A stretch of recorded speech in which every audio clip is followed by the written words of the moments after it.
नमस्कार। Class 12th accountancy का अपना चैप्टर है retirement and death of A partner. हमने अपनी पिछली क्लास में कैपिटल एडजस्टमेंट समझा था। आज हम कैपिटल एडजस्टमेंट को समझते हुए एक प्रकार से एक न्यूमेरिकल क्वेश्चन ट्राई करते हैं। क्वेश्चन नंबर 6, जिस तरह से आपने एडमिशन के अंदर कैपिटल एडजस्टमेंट को देखा था, ठीक उसी प्रकार से यहाँ पर भी आपको कैपिटल एडजस्टमेंट करना होता है। जनरली कैपिटल एडजस्टमेंट का मतलब हम ये जानते हैं कि हमारे पास जितने पार्टनर हैं उन्होंने जिस समय कैपिटल लगाई थी उसकी कंपेयर आज की कंडीशन में उसकी कैपिटल कितनी होनी चाहिए, उसी के बीच आपको एक एडजस्टमेंट करना होता है। यह पूरा एडजस्टमेंट हम एक क्वेश्चंस के माध्यम से समझने की कोशिश कर रहे हैं। अपनी बुक का प्रश्न संख्या 6 पेज नंबर है आपके पास में, आपके आरबीएससी हिंदी मीडियम की बुक है और पेज नंबर 150 पे आपका क्वेश्चन है। प्रश्न नंबर 6 मैं क्वेश्चन रीड कर रहा हूँ, आप लोग समझिएगा और फिर उसको सॉल्व करेंगे। प्रश्न में लिखा आपको जे एच के 5:3:2 में साझेदार थे। आपको बैलेंस शीट दिया हुआ है। आगे लिखा है कि एच अवकाश ग्रहण करता है। इस डेट को गुडविल ख्याति का मूल्यांकन 1,02,000 रुपये पर किया गया। कर्मचारी क्षतिपूर्ति का 8,000 रुपये एक दावा था। मीन्स आपकी गुडविल 1,02,000 थी फर्म की गुडविल, और वर्कमैन कंपेंसेशन है आपके पास में 8,000 रुपये। Provision for bad and doubtful debts 2,000 से कम करना है। एच को 14,000 रुपये नकद तथा शेष राशि उसके ऋण खाते में भुगतान कर, जिसका भुगतान 4 समान वार्षिक किस्त 10% वार्षिक ब्याज पर दी जाएगी। मतलब आपको 14,000 ऑन कैश पे करना है, बाकी का पैसा उसके लोन अकाउंट में ट्रांसफर करके उसके लोन को आप 4 एनुअल इंस्टॉलमेंट में पे करोगे। जे और के के मध्य नया अनुपात 3:2 होगा तो उनकी पूंजी नए लाभ आने अनुपात में विभाजित होगी। पूंजी समायोजन चालू खाते खोलकर किया जाए। जो भी आपको कैपिटल का एडजस्टमेंट करना है वो करंट अकाउंट को ओपन करके करेंगे। देखिए समझते हैं। पहले सबसे पहले आपको रिवैल्यूएशन अकाउंट तैयार करना है। रिवैल्यूएशन के अंदर आपको सबसे पहले ही लिखा है workman compensation. Liability for workman compensation आपके लिए एक प्रकार से लाइबिलिटीज क्रिएट हो रही है। आप डेबिट साइड लिखोगे liability for workman compensation 8,000। Second point लिखा आपको 2,000 से provision for bad and doubtful debts कम करना है। आप लिखोगे by provision for bad and doubtful debts 2,000। देखिए 2,000 से कम करना है। प्रोविजन हमारे लिए लाइबिलिटीज होती है, और लाइबिलिटी जब कम करोगे तो आपकी क्रेडिट साइड में शो होगा। आपने क्रेडिट साइड में लिख दिया bye provision for bad and doubtful debts 2,000। अब इसके अलावा और कोई पॉइंट नहीं दे रखा है। आप लिखोगे बाय पार्टनर्स कैपिटल 6,000। इसके अलावा और कोई एडजस्टमेंट नहीं है। आपने पार्टनर्स कैपिटल लिख दिया 6,000 जे एच के। आपके पास 3 पार्टनर हैं और तीनों में आप शेयर करोगे 5:3:2, क्योंकि आपका ओल्ड रेशियो दिया हुआ है 5:3:2। आप इसको सॉल्व कर दिया, आपके पास में पहले का अमाउंट आ गया 3,000, 1,800 एंड 1,200। ये आपका रिवैल्यूएशन अकाउंट कंप्लीट होता है। अब हम अपना दूसरा अकाउंट बनाएंगे पार्टनर्स कैपिटल। ध्यान से समझिएगा पार्टनर्स कैपिटल कैसे बनाना है। पार्टनर्स कैपिटल अकाउंट, आप पार्टनर्स कैपिटल में आपके पास 3 पार्टनर है जे एच के, तो हमने अमाउंट के 3 कॉलम कर दिए जे एच एंड के। सबसे पहले हम लिखते हैं बाय बैलेंस ब्रॉट डाउन।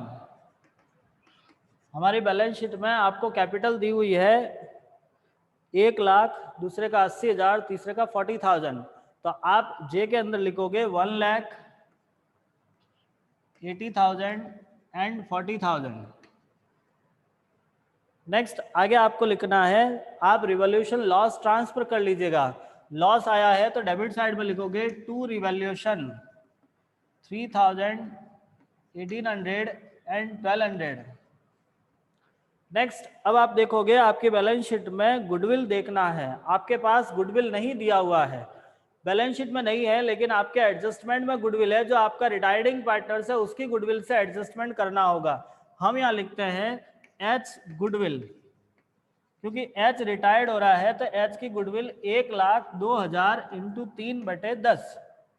अब आप कहोगे सर 3/10 कहाँ से आए, तो हमारे पास रेशियो ये है 5:3:2 जे H and K. So our part of H equals to 3/10। And total goodwill of firm is 1,02,000, 1,02,000 आपके पास टोटल गुडविल था, आपके एच का हिस्सा आ गया 30,600 रुपये, आपके एच का हिस्सा आएगा 30,600 रुपये। अब आप यहाँ पर इसको गेनिंग रेशियो में शेयर करते हैं, तो उसके लिए आपको गेनिंग रेशियो निकालना पड़ेगा। आपके पास न्यू रेशियो भी है। In future our J and K will be share the profit and loss in 2:3:2, 3:2 में आपके पार्टनर्स अपना प्रॉफिट एंड लॉस शेयर करेंगे। ऐसे में आपके पास नया अनुपात भी है, तो आप यहाँ पे गेनिंग रेशियो निकालोगे। Gaining ratio equals to NPSR minus OPSR, NPSR in new profit sharing ratio and OPSR old profit sharing ratio. तो आपके पास जे और के का निकालना है। New ratio 3/5 minus 5/10 and 2/5 minus 2/10, 10 LCM आ गया आपका 5 2 जा 6 माइनस 5 1/10 एंड सेकेंड है आपके पास में 10 4 माइनस 2 इक्वल्स टू 2/10। तो आपका गेनिंग रेशियो 1:2। आप अपना गुडविल को इस रेशियो में शेयर करोगे 1:2 में, और एंट्री करते हैं अपन remaining partners J's capital account debit by J's capital by K capital और 2H कैपिटल। अब आपने 30,600 को 2:1 में शेयर किया, तो आपके पास अमाउंट हुआ 10,200, जे का आएगा 10,200 और इसका आएगा 20,400 रुपये। आपने इन दोनों में शेयर कर दिया। सेम यही अमाउंट आपको यहाँ लिखना है 10,200 एंड 20,400। इसके बाद अब आपके बैलेंस शीट में एक प्रॉफिट एंड लॉस और इन्वेस्टमेंट फ्लैक्चुएटिंग फंड दे रखे हैं, दोनों को शेयर करने होंगे आपको। आप क्रेडिट साइड में बांटोगे by P&L account and by investment fluctuating fund, दोनों रिजर्व है, दोनों को शेयर करना है बाय इन्वेस्टमेंट फ्लैक्चुएटिंग फंड। अब आपके पास इन्वेस्टमेंट फ्लैक्चुएटिंग फंड दिया हुआ है फॉर 20,000, तो आप इनको तीनों में शेयर करोगे, एक का 10,000, 6,000 और 4,000। सेम ऐसा का ऐसा P&L भी शेयर करना है। P&L अकाउंट है आपके पास में 80,000। अब 80,000 को आपने शेयर कर दिया, ए में आएगा 40,000, 24 एंड 16, ये आपने इसको शेयर कर दिया। यहां तक अपने सारे एडजस्टमेंट हो गए हैं। अब आपको रिटायर्डिंग पार्टनर्स का ड्यू अमाउंट निकालना होगा। सबसे पहला काम, आप रिटायर्डिंग पार्टनर्स का ड्यू अमाउंट निकालोगे। आप देखोगे रिटायर्डिंग पार्टनर्स का ड्यू अमाउंट कितना आ रहा है, तो आप एच का बैलेंसिंग फिगर निकालो। जो एच है हमारे पास, उसका बैलेंसिंग फिगर निकालेंगे। हम ये देखते हैं कि आपके एच की क्रेडिट साइड की टोटल आती है 1,40,600 रुपये। आप इधर से टोटल लगा के देख लीजिएगा, वैल्यू आपको पता चल जाएगा कितना अमाउंट बन रहा है, 1,40,600, जिसमें से आपने यहाँ से 1,800 लेस कर दिए और आपको प्रश्न में लिखा 14,000 आपको कैश पे करनी है। तो हम यहाँ लिखेंगे टू कैश 14,000। ये सवाल में क्लियरली मेंशन किया हुआ है कि we have to pay the 14,000 to the H and remaining amount will be transferred in a H loan account. This amount will be paid 10% with 10% interest in 4 equally annual installment. तो हमें यहाँ पर 14,000 आपने cash पे कर लिया, remaining amount transfer इन H loan. अब आपका इसका बाकी का पैसा बचता है। एक बार आप इसका बैलेंसिंग फिगर निकालिएगा, जो पैसा बचेगा वो आपको एच लोन में ट्रांसफर करना है। हम यहाँ लिखते हैं 2H लोन और हमारे पास एच लोन आएगा। आप जब वैल्यू कैलकुलेट करोगे 1,24,800, 1,24,800 आपने एच का लोन बना दिया। अब आपको इस सवाल में कैपिटल एडजस्टमेंट भी दिया हुआ है। यहां तक आपको समझ में आ गया? एक बार फिर से बता देता हूं, आपको रिवैल्यूएशन बनाना है, उसके बाद कॉमन एडजस्टमेंट करना है। बैलेंस, रिवैल्यूएशन, गुडविल, रिजर्व सारे ट्रांसफर हो गए। उसके बाद आपका जो जाने वाला पार्टनर है उसका बैलेंसिंग फिगर निकालना। उससे पहले आपको सवाल में लिखा है कि उसको 14,000 कैश देने हैं, तो हमने एंट्री कर दी टू कैश 14,000 और बैलेंसिंग फिगर जो आएगा वो आपको लिखना है एच लोन के अंदर, ठीक है।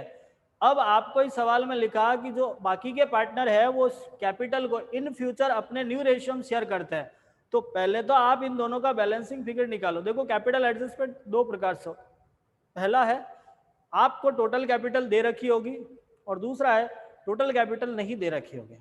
जब सवाल में टोटल कैपिटल नहीं दे रखी होती है उस कंडीशन के अंदर आप पहले तो फर्म की कैपिटल कैलकुलेट करते हो, मींस आपके रिमेनिंग पार्टनर्स जितने भी है उन दोनों का आपको बैलेंसिंग फिगर निकालना पड़ता है। आपका जो बैलेंसिंग फिगर आएगा उसी को हम एडजस्ट करते हैं। तो सबसे पहले आप इन दोनों का बैलेंसिंग फिगर निकालोगे, आपके पास अमाउंट कितना आता है, तो हम यहाँ पे निकालते हैं, ठीक है। आप लोग देखिएगा कैपिटल एडजस्टमेंट कैसे करते हैं। हमने लिखा यहाँ पे कैपिटल एडजस्टमेंट,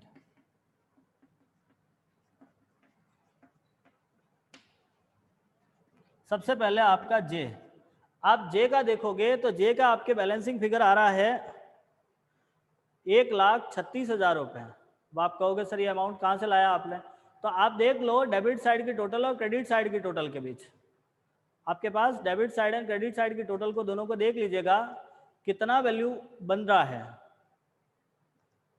आपके डेबिट साइड में टोटल आ रही है 1,50,000, सॉरी क्रेडिट साइड में इसका टोटल आ रहा है 1,50,000, 1,40 और 50, और इधर की टोटल आप देखोगे 13,200 रुपये। तो जब आपने 1,50,000 में से 13,200 रुपये लेस कर दिया तो पीछे बचा 1,36,800, 1,36,800, ठीक है।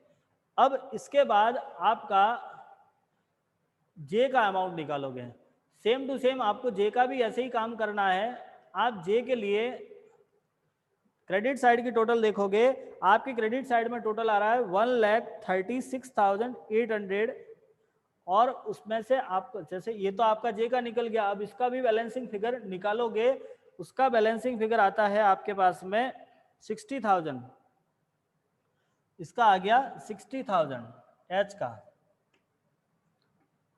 दोनों का आप टोटल करोगे 1,36,800 प्लस 60,000 अमाउंट होता है आपके पास में, एक मिनट देखिएगा, हम एक बार के का वापस बैलेंसिंग फिगर समझते हैं। सबसे पहले आपने क्रेडिट साइड का टोटल देखा 40 plus 16 56 and 4 60,000, less from here 21,600। The total of debit side is 21,600 and credit side is 60,000. So our balancing figure is 34,800 of K and balancing figure of J equals to 1,36,800. So our total capital of firm is 1,75,200. दोनों को आप add कर लो, आपके पास total आ गया 1,75,200. It is the total capital of firm. This amount will be shared in a remaining partners in a new ratio. It is capital adjustment. Capital adjustment का means ये होता है कि the total capital will be shared in a new ratio in a remaining partners and put the balance carry down this amount and balancing figure will be calculated by the current account and cash account. एक simple सा adjustment है कि आपका total capital ये निकल गया, इसको आप न्यू रेशियो में शेयर कर लो and our new ratio equals to 3:2। हम यहाँ लिखते हैं जे एंड के। आप इसको नए अनुपात में बांटोगे तो आपके पास एक का आएगा, जैसे आपने 3/5 1,75,200 2 by 5 कर दिया तो आपके पास वैल्यू आ गई, पहले की आई है 1,05,120 रुपये और के का आता है आपके पास में 70,080 रुपीज। इसको आप लिखोगे to balance carry down 1,05,120 and इसका आएगा 70,080 रुपीज। अब आप बैलेंसिंग फिगर निकालोगे पार्टनर्स कैपिटल का, जहां आपका बैलेंसिंग फिगर आ रहा है वो आपको करंट से मैनेज करना है, करंट से लिखना है। आप बैलेंसिंग फिगर निकालोगे, एक का आएगा डेबिट साइड में आ रहा है जे करंट, जे करंट आ रहा है आपका अमाउंट 31,680 रुपीज। आप कैलकुलेशन कर देना, ये कैलकुलेशन मैंने पहले से कर रखी है, आपको करनी होगी और इसके लिए बाय में लिखना है आपको, बाय केस करंट 31,680 रुपीज। ये आपका पार्टनर्स कैपिटल कंप्लीट हुआ। एक बार आप इसका स्क्रीनशॉट लो, हम बैलेंस शीट बनाते हैं।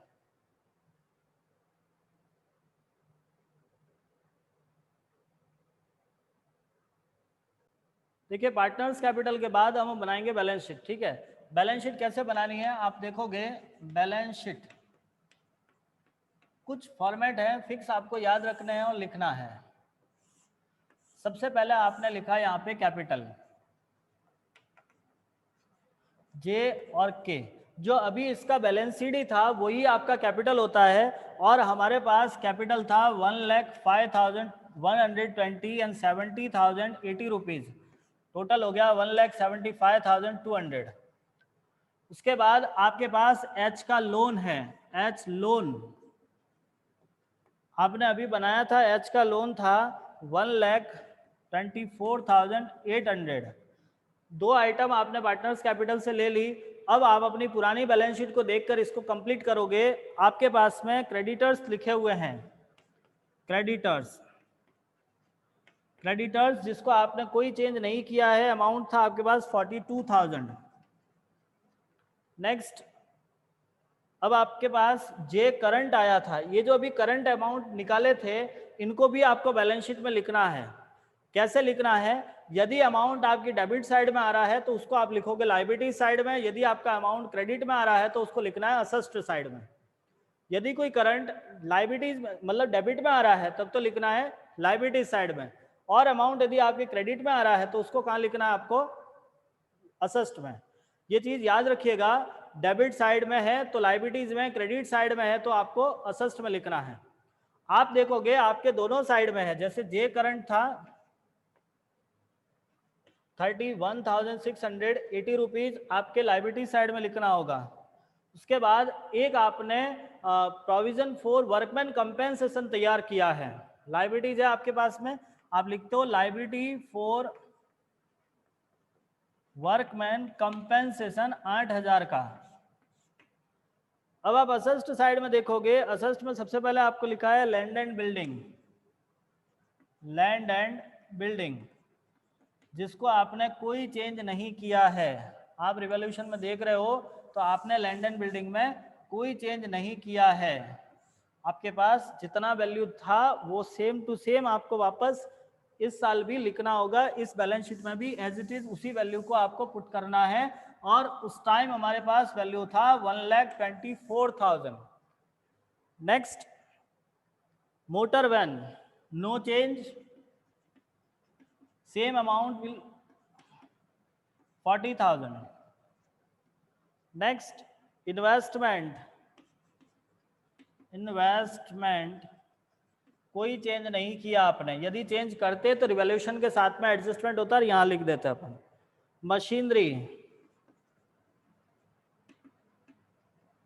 मशीन भी आपने चेंज नहीं करी है, 24,000 एज इट इज अमाउंट लिखना है आपको। उसके बाद स्टॉक में भी आप देख पा रहे हो आपने कोई चेंज नहीं किया है, स्टॉक सेम आपका 30,000 था, एज इट इज लिख रहा है आपको। नेक्स्ट आगे लिखा है डेटर्स,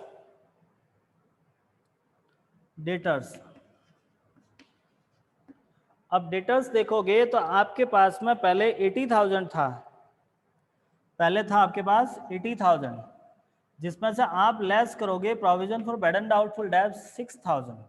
अब ये 6 कहाँ से आए, तो 6 आपके पास में 8,000 प्रोविजन दिया हुआ है, जिसमें से 2,000 आपने कम कर लिया है, तो अब आपको यहाँ पे 6,000 लेस करके 74 लिखना है। नेक्स्ट, अब आपको यहाँ पे वापस के करंट लिखना पड़ेगा, वही 31,680 रुपीज। एंड लास्ट कैश, देखो आपके बैलेंस शीट में कैश दिया हुआ था 32,000, जिसमें से 14,000 आपने कैश पे कर लिया, वो एच को पे किया था ना आपने, वही अमाउंट है, तो आपके पास पीछे बचेगा 18,000। ये आपका बैलेंस शीट है, आप टोटल लगा के इसको देख लीजिएगा, आपका टोटल इक्वल आएगा, समझने की कोशिश करना।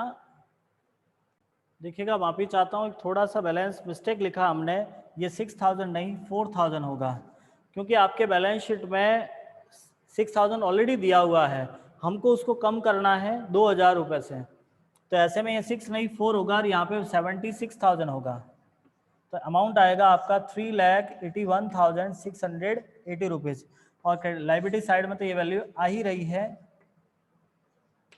ये आपका बैलेंस शीट का टोटल हो गया। एक बार आप इसका स्क्रीनशॉट लीजिएगा और सवाल को कंप्लीट कीजिए।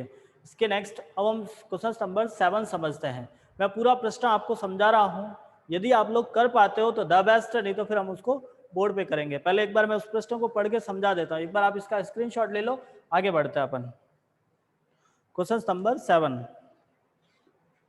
देखिए, आई होप आपने स्क्रीनशॉट ले लिया होगा। नेक्स्ट अवर न्यू क्वेश्चन है, नेक्स्ट क्वेश्चन इज 7। मैं आपको इस प्रश्न को समझा रहा हूँ कि इसमें करना क्या है, पहले देख लेते हैं। यदि आपके करने लायक हुआ तो आपको करना है, नहीं तो फिर मैं तो करवाऊंगा ही। प्रश्न में लिखा ABC पूंजी अनुपात में लाभ हानि विभाजित करते हैं। ABC are sharing the profit and loss in a capital ratio, and their capital is 2 lakh, 3 lakh, 2 lakh. So our ratio of ABC, A, B and C 2:3:2, because their capital is 2 lakh, 3 lakh and 2 lakh, and they are sharing the profit and loss in a capital ratio. So our ratio is 2:3:2. पहला ही point आपका ratio का था जो हमने पहले से clear कर दिया। आप चाहो तो पेपर पे इसको थोड़ा सा नोट डाउन कर सकते हो। नेक्स्ट, आपको बैलेंस शीट दिया हुआ है, बैलेंस शीट में ऐसा कोई नया पॉइंट नहीं है जो समझ में नहीं आया, लगभग सारे दे रखे हैं। नीचे लिखा on 31 March 2017 he desired to retire from the firm and the remaining partners decide to carry on the business. It was agreed to revalue the assets and liabilities. पहला है land and building to be appreciate by 30%। आपका land and building 30% से बढ़ाना है। आप revolution account बनाओगे और जब कोई असेस्ट बढ़ती है क्रेडिट साइड में लिखना है बाय लैंड एंड बिल्डिंग, और आपके पास 2 लाख दिया हुआ है जिसका 30% 60,000 आपको बाय में लिखना है। Next, machinery be depreciate by 20%। Machine depreciate करनी है, 20% से कम करनी है। आप डेबिट साइड लिख दीजिएगा टू मशीनरी, जितना वैल्यू है उसका 20%, ठीक है। 3 लाख का 20% ऑल्सो 60,000। नेक्स्ट आगे लिखा there were bad debts of 17,000। आपके बैड डेब्ट 17,000 हो गए। बैड डेब्ट्स मतलब डूबत ऋण आपके 17,000 है। आप देखोगे आपके बैलेंस शीट में 10,000 आपका प्रोविजन दिया हुआ है, अब बैड डेब्ट्स हो गए 17,000, तो 7,000 से और करना है। आप डेबिट साइड में लिख दीजिएगा टू बैड डेब्ट्स या टू डेटर्स 7,000 से। नेक्स्ट है आपके पास में workman compensation. The claim of account of workman compensation was estimated at 8,000। आपका वर्कमैन कंपेंसेशन का क्लेम 8,000 रुपये एस्टिमेट हुआ है। आप देखोगे आपकी बैलेंस शीट में वर्कमैन कंपेंसेशन 15,000 दिया हुआ था, यहाँ 8,000 है। तो देखिएगा जब आपका रिजर्व क्लेम से ज़्यादा है तो जितना एक्सेस अमाउंट है वो पार्टनर्स कैपिटल में बढ़ जाएगा। आपको रिवॉल्यूशन में लिखने की आवश्यकता नहीं है क्योंकि रिजर्व आपके पास ऑलरेडी ज़्यादा है। जब रिजर्व ज़्यादा है तो जितना एडिशनल अमाउंट होगा, मतलब 7,000 आपको पार्टनर्स कैपिटल में इस रेशियो में बांटने हैं। नेक्स्ट आगे लिखा है goodwill of the firm was valued at 1,40,000 and a share of goodwill be adjusted against the capital of the continue partner B and C who have decided to share future profit and ratio 4:3 respectively. आप ये समझते हो कि आपके firm की capital goodwill 1,40,000 decide किया गया, जो बी और सी आपस में एडजस्ट करेंगे। जिस तरह से इस सवाल में किया है सेम काम आपको यहाँ पे भी करना है। पहले गेनिंग रेशियो निकालना है और उसके बाद आपको गुडविल की एंट्री करनी है। उसके बाद आपको लिखा है capital of the new firm is total will be the same as before the retirement of A and will be the new profit sharing ratios continuing partners। कहने का मतलब है कि आपकी कैपिटल टोटल कैपिटल उतनी होगी जितनी पहले थी। आपको हिंदी में भी लिखा हुआ है नई फर्म की कुल पूंजी का योग ए के अवकाश ग्रहण करने से पूर्व था। मतलब आप देखोगे आपकी टोटल कैपिटल, जैसे इस सवाल में अभी हमने टोटल कैपिटल निकाली थी ना, वो नहीं निकालनी आपको, यहाँ दे रखी है कितनी दे रखी है, तो उतनी होगी जितनी ए के रिटायर्ड से पहले है। अब आपका ए के रिटायरमेंट से पहले कितनी 7 लाख है, तो आपकी टोटल कैपिटल 7 लाख होगी, और उसी 7 लाख को आपको न्यू रेशियो में शेयर करके आपको कैपिटल एडजस्टमेंट करना है। Amount due to A B to be settled by paying 50,000 in cash and balance transferring of his loan account. Same इस सवाल की तरह ही 50,000 आपको उसको कैश पे करना है, बाकी का उसके लोन में ट्रांसफर करना है। ठीक है, prepare the revolution account, partners capital account and balance sheet. आपको 3 अकाउंट इसमें जैसे बनाए वैसे के वैसे आपको वहां पे भी बनाने हैं। तो ये सवाल आपके लिए होमवर्क है, मैंने पूरा प्रश्न समझा दिया है, आप लोग ट्राई करोगे, नहीं समझ में आता है तो पूछोगे। पहला पॉइंट, आपको सवाल कंपलसरी करना है, उसके अलावा जो आपने ड्यू पेमेंट वाले हमने जो सवाल किए थे 4-4 नंबर के, वो मैं क्वेश्चंस अभी आपको सेंड कर रहा हूँ, उनको भी आपको ट्राई करना है। ये 2 काम आपको कंपलसरी करना है बेटा, जब तक आप काम नहीं करोगे समझ में नहीं आएगा। मैं आशा रखता हूँ आपको समझ में आए। आपको जो प्रश्न चाहिए आप हमसे कांटेक्ट कर लीजिएगा, हम आपको दे देंगे। ठीक है, ये सवाल आप ट्राई करोगे और करने के बाद आप हमें सेंड करोगे, यदि नहीं समझ में आता तो हम आपको बता देंगे। ठीक, धन्यवाद।